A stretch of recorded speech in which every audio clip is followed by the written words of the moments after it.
No niin.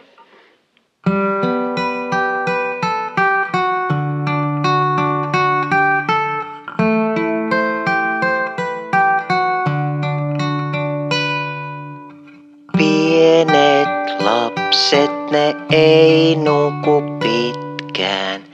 Voi 6 jälkeen jo leikkiä. Junat jo kulkee, kun aurinko nousee. Voisiko aikuiset herätä? Aamupala viipyy, isä sohvalle siirtyy. Hetkeksi avaa silmänsä ja kysyy.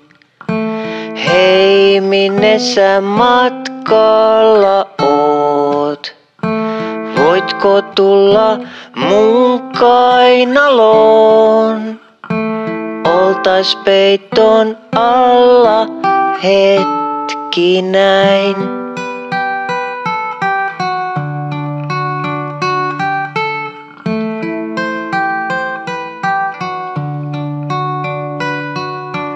Pienet lapset, ne ei nuku pitkään.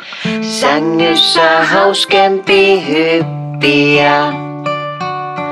Maailman paras paikka on aamuisin aina.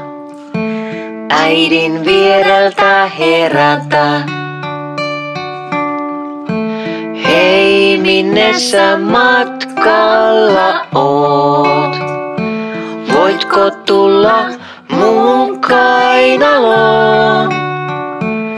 Oltais peiton alla hetki näin. Miten pienet perhoset, ne oppii lentämään.